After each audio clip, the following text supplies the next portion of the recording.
Larry Keyler is the automotive industry leader for the company RSM, a tax and audit company. And Larry, it's a pleasure to be able to talk to you, even though we have to do it remotely.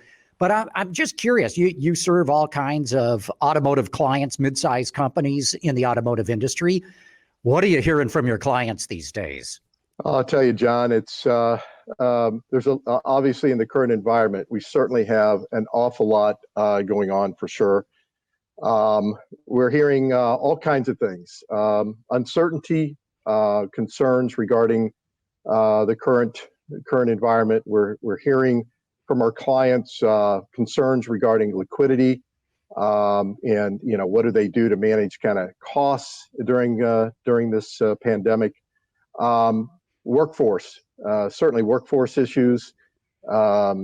I'm not sure there's a company around that is not experiencing the complexity of working remotely, and to some degree having people working, some still working in their businesses and some working from home and working globally.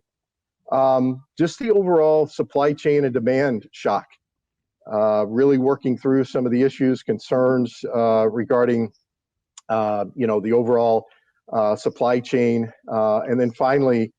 Our clients are really concerned about the current legislative environment. Certainly you've had a lot of activity there over the last couple of 3 weeks, and we're going to continue to see some activity. So those are the 5 kind of areas that we've been hearing from our clients on.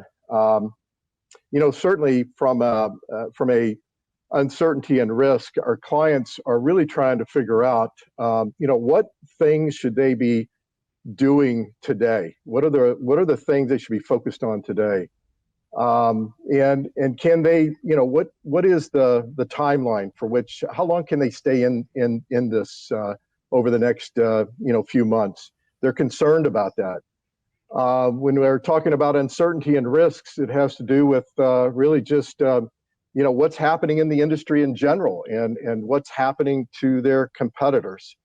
And then finally, it's interesting, John, there's all these uncertainties and concerns and risks that they're dealing with. And at the same time, they're trying to figure out how to continue to give back to the community, finding balance to, being engaged, being supportive in their communities, because they're very sensitive to the impact this is having, not just on their business, but on people.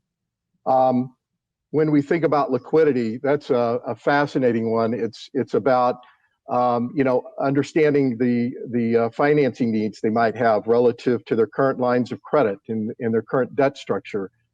It's how to manage their costs related to the current economic environment in a way so that they're positioned well when they have to scale up. Because as you know, John, this is a timing difference. And I think the other part of it is just really understanding how to balance liquidity with some of the needs of the organization today, understanding and knowing that their revenues are on a decline. Yeah, let's go through some of those. I'd love to know, what kind of advice are you giving them? Let's just talk with liquidity. Are there certain things that you're advising them they should be looking at? Sure, absolutely. A lot of times, a lot of our clients and a lot of the market, they have some sophisticated modeling that's in place that allows them to really understand the short-term, mid-term, and long-term needs.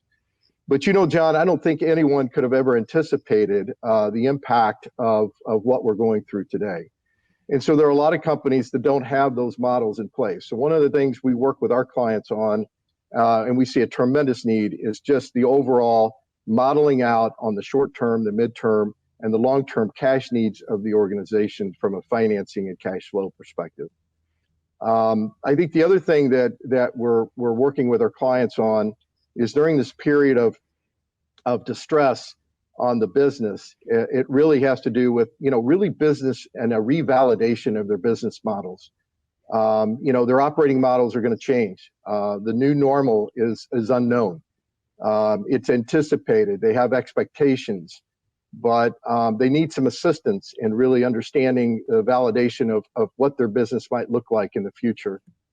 And I think the other aspect of liquidity, John, that we're seeing that our clients are really concerned about really has to do with some of the disputes that may come up over the next few months. Disputes regarding lease agreements or contracts, or just general disputes tied to the supply chain in general. And I think our clients are very concerned about that. Again, it's a little bit of new ground for them, and it's something that they need some help in anticipating and bringing resolution to. Those are the kinds of things that we're seeing how we help our clients in the area of liquidity and overall cost management. Yeah, let's continue that one with contractual obligations that they might have. What kind of advice are you giving them? I mean, everyone's facing this. Is there some sort of force majeure or act of God in the contracts that might help out, or do we just say, hey, this was an aberration? We'll pretend that the last few months didn't happen and then just pick up again at some point?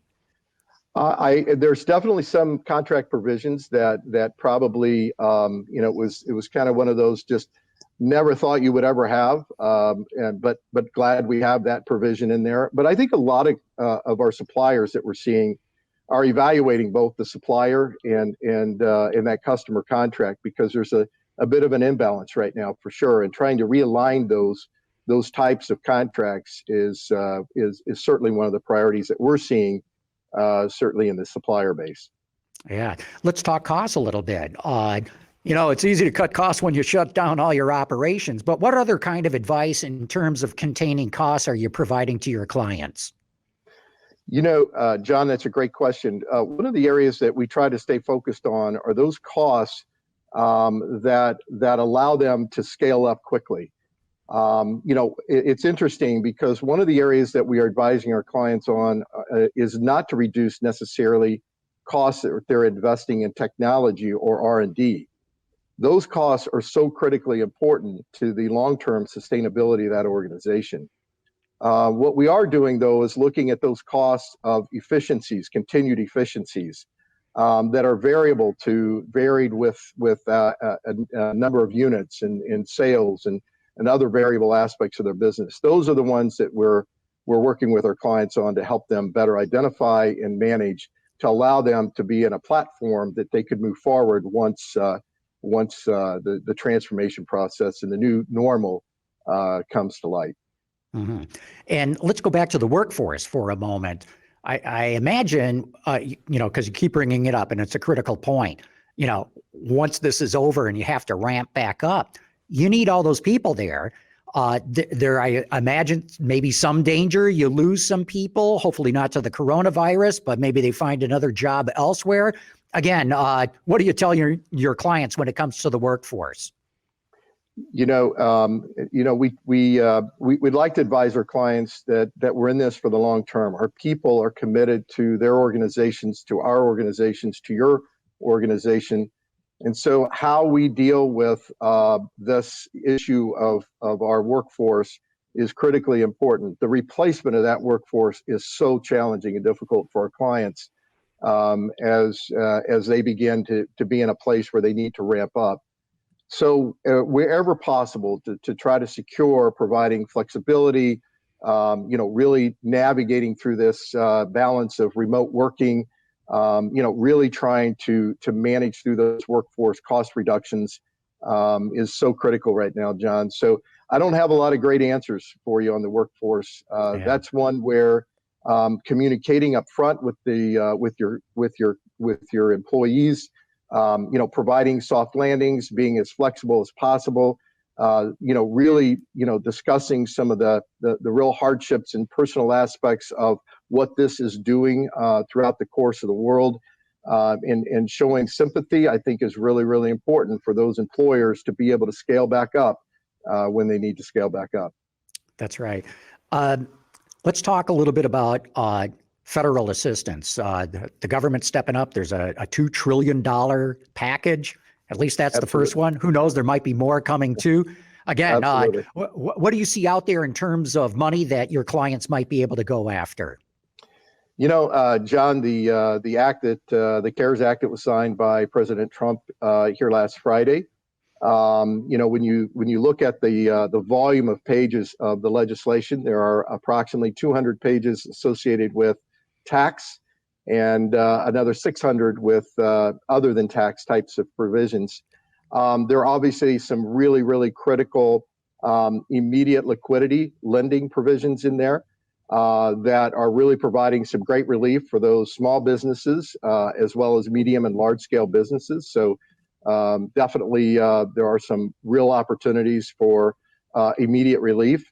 There are numerous tax provisions that scale the corporate side, individuals, and other types of pass-through type entities to provide the appropriate relief. And so within the context of the CARES Act, there's just an enormous number of alternatives and opportunities for our clients to provide some relief and to obtain some liquidity over the next few months, whether they're payroll tax credits and or some very good taxpayer favorable credits or NOL provisions to allow them to get cash back. So really, I think a great effort, a lot of money here for a $2 trillion plus package. And we're just trying to keep our clients educated on what's in there and what they can qualify for. Yeah, Larry, I really appreciate talking with you. You're speaking common sense and giving out a lot of good tips that companies ought to be able to follow. I really want to thank you for taking the time to talk to me today. John, I really appreciate the opportunity to kind of share with you what we're hearing from our clients. This too will pass. The new normal would be something that we may not know what it is today, but we are certainly going to know what it is here in the future. And so I really appreciate the opportunity to share with you what we're seeing and experiencing with our clients. You're welcome, and we may come back at you in a couple of months for an update too. That sounds great. Thank you, John.